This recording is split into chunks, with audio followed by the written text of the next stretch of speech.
কুড়িগ্রামে বৈরী আবহাওয়ার মধ্যে খরিফ মৌসুম লাগানোর সবজি নিয়ে দুশ্চিন্তায় কৃষক। আমরা এই বিষয়ে আরো কিছু বিস্তারিত তথ্য জানবো। কুড়িগ্রাম থেকে আমাদের সহকর্মী হুমায়ুন কবির সূর্য আমাদের সঙ্গে যোগ দিচ্ছেন। সূর্য, একটু জানাবেন সবজি নিয়ে আসলে কৃষকরা কি বলছেন? কলি, আপনাকে ধন্যবাদ। আমি এই মুহূর্তে কুড়িগ্রামের রাজারহাট উপজেলার সিনা ইউনিয়নে মীরের বাড়ি এলাকায় অবস্থান করছি।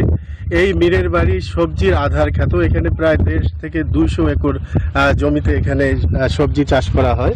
এখানে কৃষকরা পটল, কুমড়া, লাউ, সাতপতি, কদোয়া, ভেরেন্ডি, চিচিঙ্গা, বেগুন, কলা, মরিচ, শসা, যত রকমের সবজি আছে সব ধরনের সবজি কিন্তু এই মাঠে আবাদ করা হয়।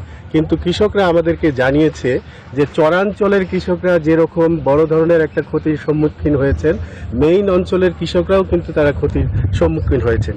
বিশেষ করে এই সমস্ত এলাকায় অতিবৃষ্টি এবং ভারী বৃষ্টির কারণে দেখা গেছে মরিচ, বেগুন, ঝিঙ্গা, লাউ এবং পেঁয়াজ, রসুন, এগুলো কিন্তু ব্যাপক কিন্তু ক্ষতি হয়েছে। আমরা জেলা কৃষি সম্প্রসারণ অধিদপ্তরের কাছে আমরা জানতে চেয়েছি। তারা আমাদেরকে জানিয়েছে যে এবার জেলায় প্রায় 315 কোটি টাকার সবজি কিন্তু এবার বন্যা এবং অতিবৃষ্টির কারণে কিন্তু নষ্ট হয়ে গেছে।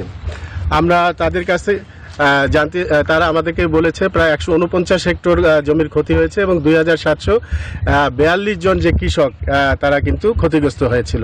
তো এই বৈরী আবহাওয়ায় কুড়িগ্রামের কৃষক কিন্তু চ্যালেঞ্জের মধ্যে আছে। এই ছিল আমার কাছে সর্বশেষ।